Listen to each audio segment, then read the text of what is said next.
I have known Ashton Hale, the Duke of Ravenmere, since we were boys of 10, scraping our knees on the same gravel at Pemberton Academy. I have watched him face down a creditor who threatened his estate, negotiate a marriage alliance that would have made lesser men weep with anxiety, and stand unmoved in every drawing room in England while matchmaking mothers aimed their daughters at him like artillery.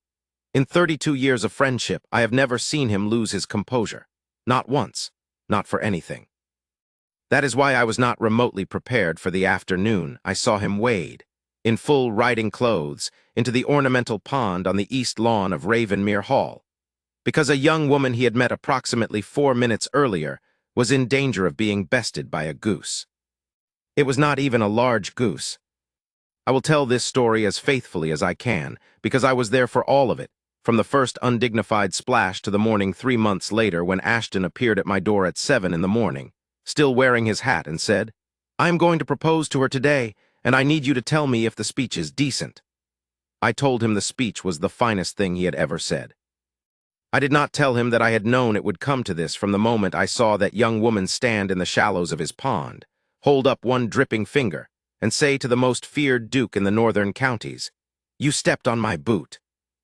His mouth fell open. Ashton Hale's mouth has never, to my knowledge, fallen open. But I am getting ahead of myself. Let me begin where it began, in the late September sunshine, at the edge of the East Lawn Pond, on what was supposed to be an entirely ordinary afternoon ride. We had come from Ashton's study, where he had spent 3 hours reviewing the autumn tenant accounts with the focus and quiet severity that characterized his management of everything. Ravenmere was a great estate, and Ashton ran it as he did all things, precisely, efficiently, and without warmth.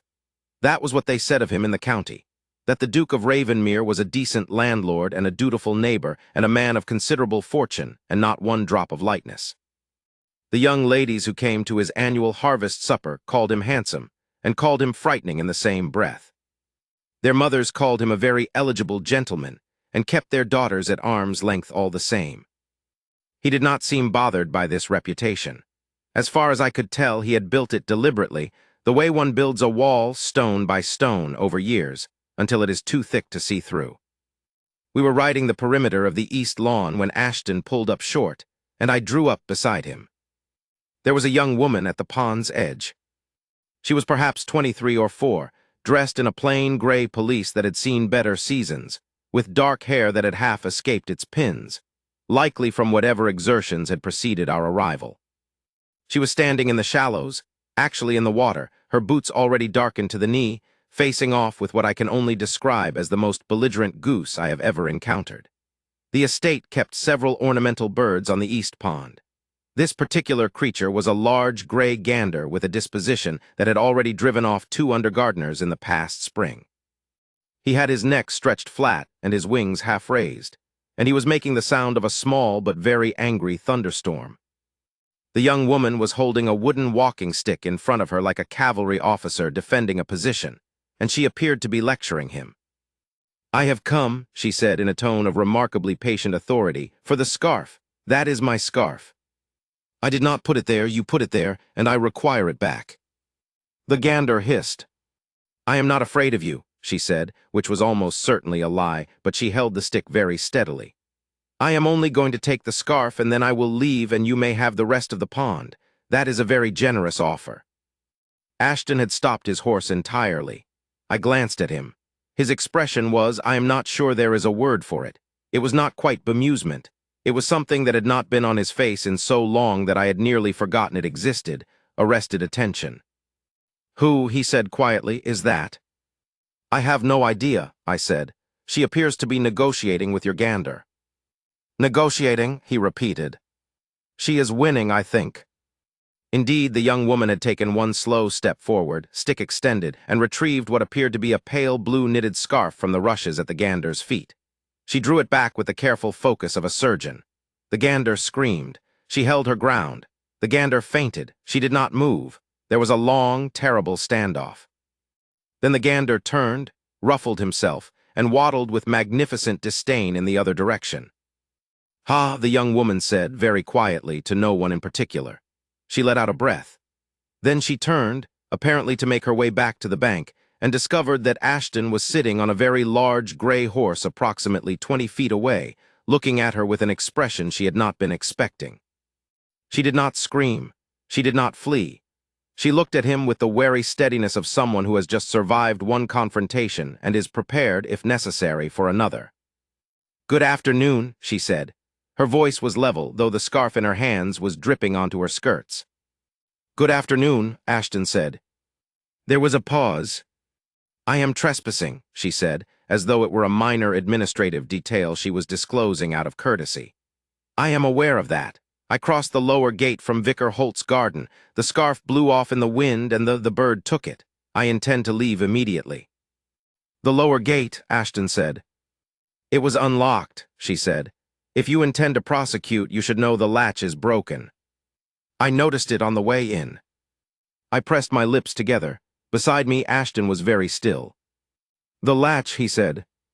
"On the east gate, where the ivy has come through the ironwork. Your groundskeeper ought to look at it before winter." Ashton stared at her for a moment. "You have walked onto my property," he said slowly, "trespassed in my pond, held off my gander with a walking stick, and you are now advising me on estate maintenance." "I did not plan any of it," she said with great dignity. "I planned to retrieve the scarf and leave quietly. The bird had other ideas." She looked down at her wet boots. "I am very sorry for the intrusion. Good afternoon." She had not yet placed him. That was clear.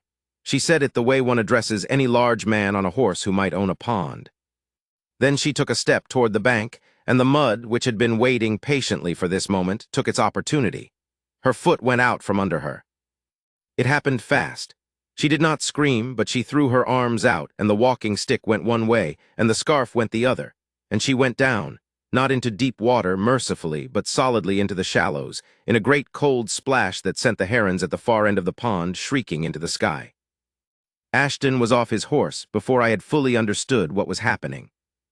He was in the water, riding boots, doeskin breeches, the works, before she had gotten her hands under her to push herself up. He caught her by the arm and lifted, and she came up sputtering, dark hair plastered to her face, police soaked through to what I imagined was every layer beneath. They stood there in the shallows, his hand under her arm, both of them drenched. She looked up at him. Water was running off both their chins. "You stepped on my boot," she said. He looked down. His boot was, indeed, planted on the toe of hers in the mud. He lifted it. "I beg your pardon," he said. "It is quite all right," she said faintly. "I do not think it could be any more ruined." I got off my horse. I retrieved the walking stick from the rushes. I did not retrieve the scarf because the gander had come back for it, and I judged that battle already lost. Ashton helped the young woman to the bank with the focused attention of a man performing surgery. She allowed this, being sensibly pragmatic about her situation. When they were both on dry ground, an expression I use loosely, given the state of their clothes, he looked at her steadily and said, "You should come inside. You will catch your death." "I am perfectly," she began. "You are soaked through in September," he said, in the tone he used when announcing that the matter was settled and further discussion was not required. "The house is 50 yards. Mrs. Garland will find you dry clothes and have tea sent." She looked at him with the measuring expression of someone assessing whether this is charity, obligation, or a trap. "You are the Duke of Ravenmere?" she said. It had just arrived. "Yes," he said. She seemed to do a very rapid internal accounting. "And you just waded into your own pond on my account." "I did." "Then," she said, with a composure I found nothing short of remarkable, "I suppose the least I can do is accept the tea." Her name was Miss Wren Hollies.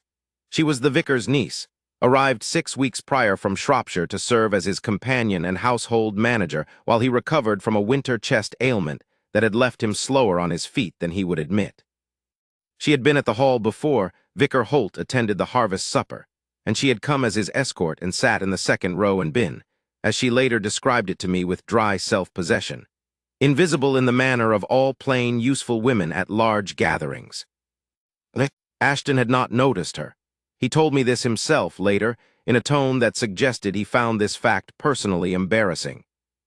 She stayed 2 hours that afternoon, because Mrs. Garland took one look at her, and the look on the Duke's face, and made herself very busy finding suitable dry clothes, and organizing an elaborate tea that required several trips back and forth through the sitting room.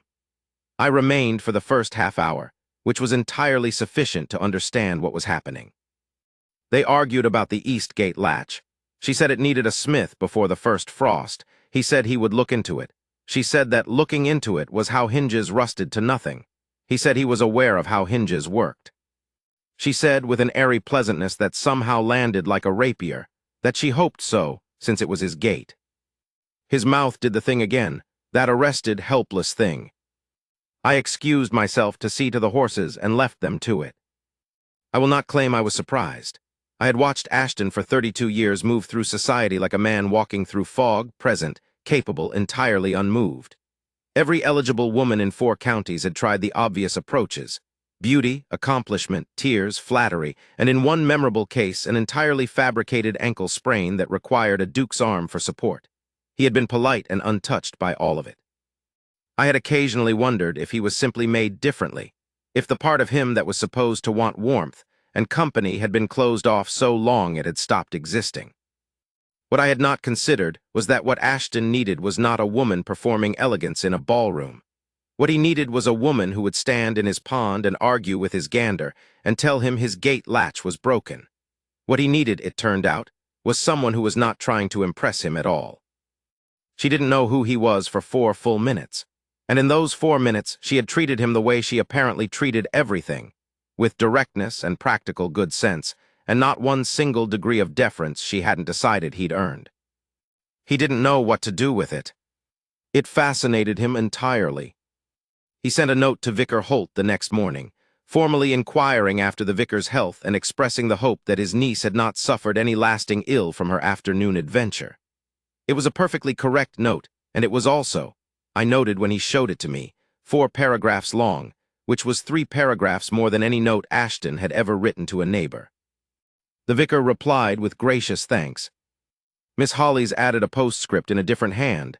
The gate latch is still broken. I watched Ashton read the postscript. He read it twice. Then he folded the letter with great care, put it in his breast pocket, and went to find his steward to discuss the east gate. It was repaired by Thursday. He visited the vicarage the following week, on the stated pretext of inquiring after the vicar's health in person. This was the sort of thing the Duke of Ravenmere did not generally do. He was cordial to the county, but he did not make personal calls on vicars who were perfectly well enough to write their own letters. The vicar was delighted and spent 40 minutes showing Ashton his greenhouse. Miss Holly served the tea and then sat in the corner with a mending basket and appeared to be entirely engrossed in her work, which I knew from Ashton's account meant she had been following the conversation closely enough to correct, at one point, a detail about the local drainage scheme that the vicar had slightly misremembered. Ashton had looked at her over the vicar's head. She had not looked up from the mending. He came back to the hall in the state that I was beginning to think of as the Miss Holly's condition, energized, slightly baffled, and visibly planning something without knowing what it was. She didn't speak to me directly for an hour, he said. She was mending, I said. She corrected me about the Ashby drainage ditch. Was she right? A pause. Yes, he said, as though this were an additional grievance. The harvest supper was in 3 weeks. He had held it annually for years and had attended it with the remote sociability of a man fulfilling a duty. This year, I watched him spend an unseemly amount of time with his housekeeper determining the seating arrangements, specifically whether the vicar and his niece might be moved from the second row of long tables to the shorter table near the fireplace, which was warmer and also considerably closer to the head of the room.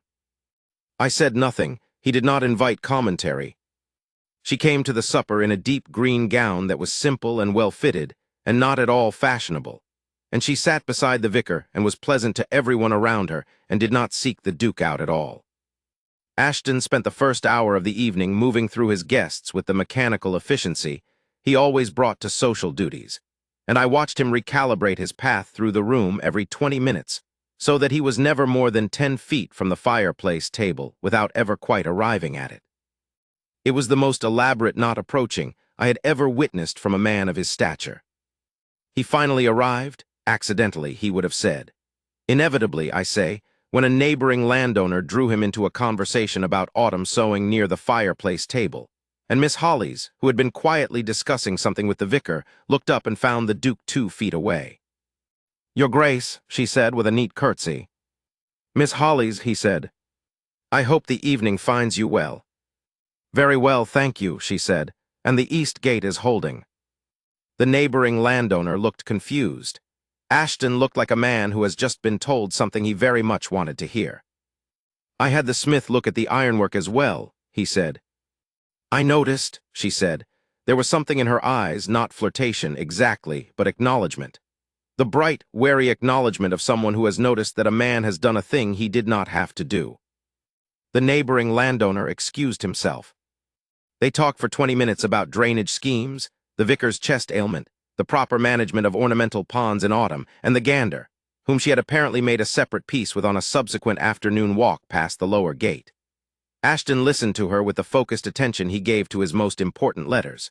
She spoke with the unhurried directness that was, I was coming to understand, simply how she moved through the world, no performance in it, no calculation. Just the thing she actually thought, said plainly. When the supper broke up and the vicar was ready to leave, Ashton offered his arm for the walk to the carriage. She took it in the practical way she did everything. At the door, she collected her wrap, thanked him for the supper with a warmth that was genuine and contained no excess, and got into the carriage. He stood at the door and watched the carriage down the drive. "Well," I said, coming to stand beside him. "Don't," he said. "I haven't said anything. I know what you are about to say." "Then there's no need for me to say it," I agreed. He was quiet for a moment. Somewhere in the distance, the gander made a sound. "I don't know how to," he stopped.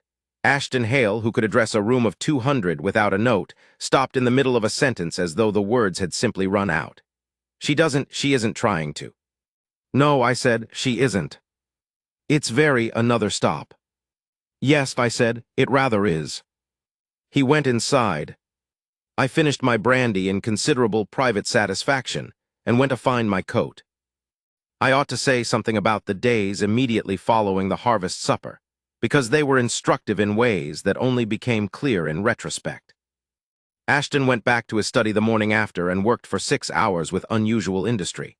He reviewed the drainage accounts, wrote 4 letters of estate business, and then spent 20 minutes staring at the wall above his fireplace without, so far as I could tell, seeing it. His steward came to me privately that afternoon, genuinely concerned. He had never seen the Duke stare at a wall. I told him all was well. The steward looked skeptical. I did not elaborate. What was happening, though neither I nor anyone else named it yet, was that Ashton was trying to fit Miss Wren Hollies into a category, and finding she would not go. Every woman he had encountered in 32 years had sorted neatly. Accomplished and after the title, pleasant and dull, interesting at 20 minutes and hollow at 21.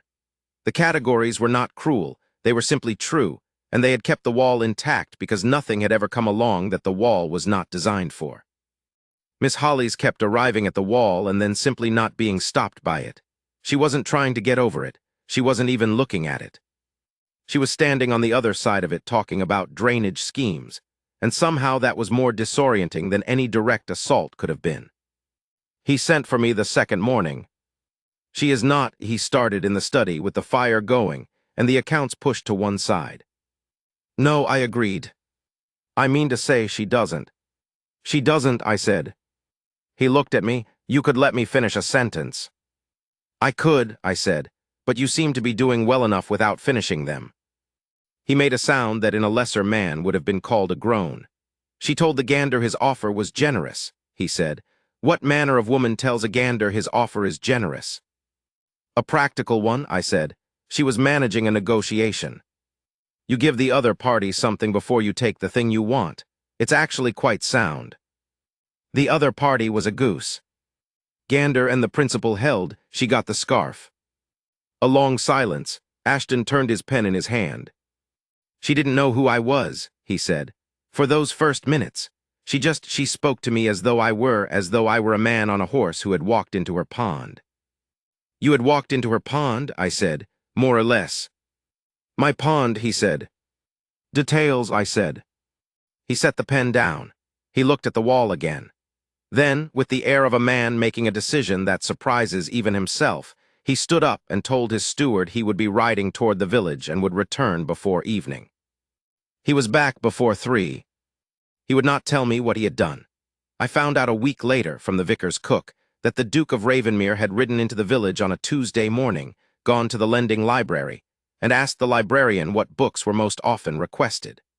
The librarian, who apparently recovered from this visitation with admirable speed, told him that the lending catalogue had recently been reorganized by the vicar's niece, and she was the authority on the collection. He had thanked her and ridden back to the hall. The weeks that followed were, in their way, extraordinary. Ashton found reasons to be in the village on days he had never previously found any reason to be in the village. He attended church twice in 3 weeks, which his housekeeper took as a sign of spiritual renewal. He inquired about the local lending library's holdings and was directed to Miss Holly's, who had organized a lending catalogue for the vicar, and was, apparently, the foremost authority on what the library did and did not contain. This led to 3 Tuesday afternoons in the vicarage parlor discussing books, which the vicar attended for the first 20 minutes of each, and then excused himself to rest, as his chest was still fragile, leaving Ashton and Miss Holly's with the mending basket and the tea tray, and a series of conversations that ranged from estate drainage to Elizabethan poetry to the proper ratio of coal to wood for a study fire in October. She disagreed with him regularly. Not combatively, she was never rude, but with the matter-of-fact certainty of someone who has formed her own views and sees no particular reason to surrender them. When he cited a poet she found sentimental, she said so. When he expressed a preference for formal gardens over natural ones, she pointed out that formal gardens required a staff of 8, and she doubted he'd visited many natural ones. He admitted he had not. She said that was the whole problem with formal gardens. They required a person to stay put, and staying put was the enemy of actual observation. He looked at her for a long moment. "And what have you observed?" he asked. She thought about it, genuinely thought, not performing modesty. "That the gander responds better to being ignored than to being confronted," she said, "and that you come to the village on days when you have no particular business there, and that you have very strong opinions about poetry for a man who also runs 40,000 acres. He said nothing. She tilted her head. "That was too blunt," she said with not quite an apology. "I do that. My aunt always said I would say the thing I ought to let pass." "Your aunt was wrong," Ashton said quietly. "It is the most useful quality I have encountered in years." She looked at him, not with the startled pleasure of a woman receiving a compliment, but with a slightly narrowed assessment, as though she were deciding whether he meant it. He met her eyes steadily. She looked back at her book. The vicar's health improved in November, as autumn ailments sometimes do, and he announced that he felt quite well enough to manage his own household, and that Wren ought not to feel obligated to stay. He said this with the entirely unconvincing air of a man who had watched events unfold in his parlor for 2 months and had formed strong views about their desirable outcome. Miss Holly said she would stay through the winter, since the roads would be difficult and she had grown fond of the county. I was told all of this by Ashton, who had it from Mrs. Holt, the vicar's cook, who had no business telling anyone, and had told the Duke because the entire village had by this point developed strong feelings about when exactly the Duke of Ravenmere was going to do something decisive, and Mrs. Holt was apparently the messenger the universe had selected. Ashton came to see me the next morning. "I need to think through a speech," he said, standing in my hallway with his hat still on. "Sit down," I said. He sat. He had brought no notes, which was unlike him. He was a man who prepared for everything. He sat with his elbows on his knees and his hat in his hands, and looked at the fireplace with the expression of a man attempting to solve a problem that does not behave like other problems. "I cannot," he started. "I cannot offer her the usual. She would find it. She would not want. She would find the usual speech entirely hollow," I said. "Yes, I know. She'll think I'm being that I have, that there's some practical reason. She'll think it's a calculation," I said. "Because she's sensible, and from the outside, a duke proposing to a vicar's niece does look like a calculation." "It isn't," he said, with a vehemence I had not heard from him about anything in years. "I know that," I said. "You need to make sure she does." He was quiet for a long time. The fire cracked. Somewhere outside, a horse passed in the lane. She told me, he said slowly, that staying put is the enemy of actual observation. She did. I have been, he stopped, turned the hat in his hands. I have been staying put for a very long time in myself, behind the wall of it. The estate, the duty, the reputation. It was easier. I told myself it was sufficient. A pause. It was not sufficient. No, I said. She walked into my pond in September and told my gander that her offer was very generous, he said. And I have not had a single entirely tranquil thought since. I pressed my lips together very firmly. That, I said, is the speech. He looked up. Not those words exactly, I said, but that is what she needs to hear. Not the estate's merits or the advantages of the match or the great honor you intend to do her. She'll see through all of that in 4 seconds and she'll think you're practicing on her. Tell her the true thing, the ungrand thing, the thing you just said. He was quiet for a long moment, then he put his hat back on. The vicar takes his afternoon rest from 2 until 4, he said. I am aware, I said.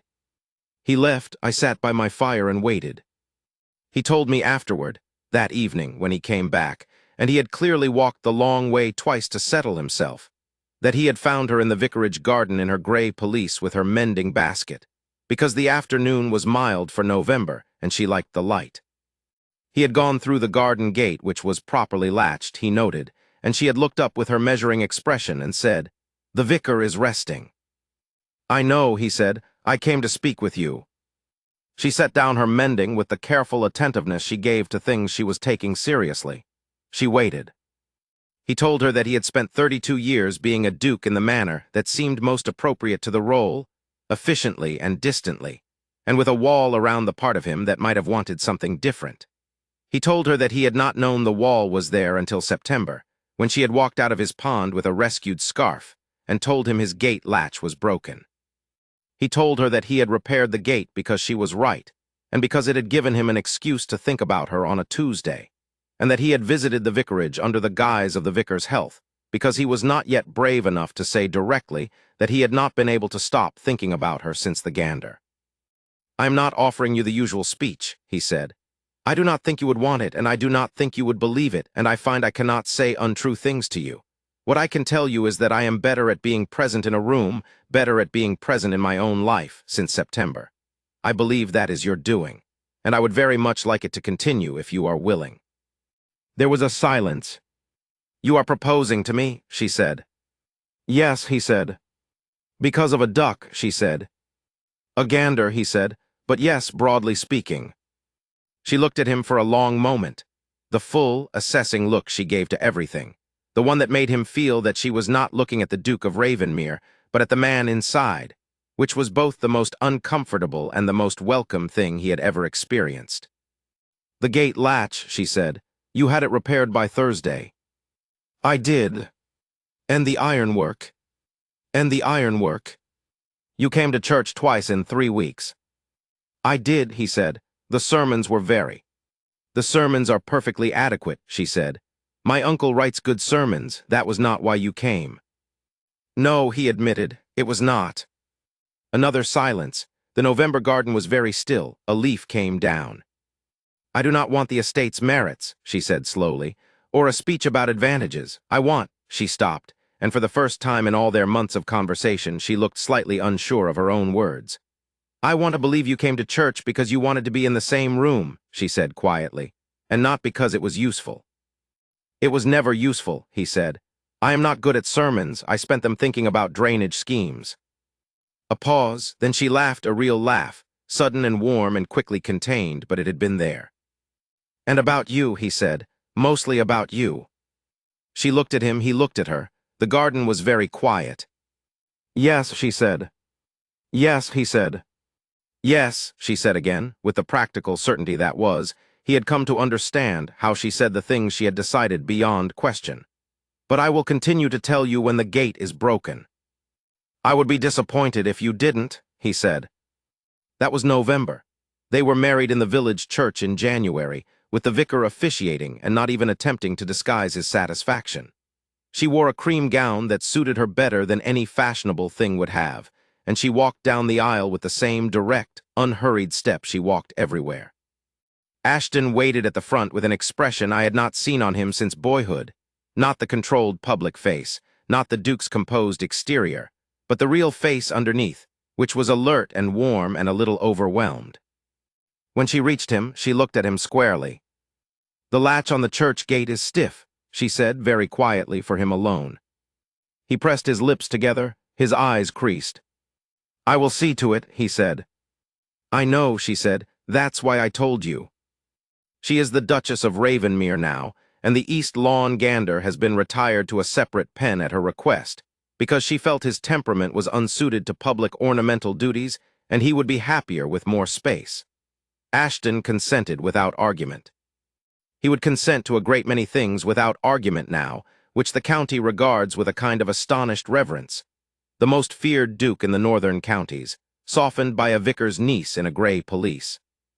They don't know the half of it. I know the half of it because I was there that September afternoon, sitting on my horse at the edge of the East Lawn, watching a young woman stand in the shallows and inform a gander that his offer was very generous. I saw the moment Ashton's face changed, that arrested, helpless attention, and I knew then what he did not yet know himself, that the wall had a door and she had simply walked through it. She still corrects him about drainage schemes. He still listens as though she is the most interesting person in the room, which is because she is. The gander is doing very well.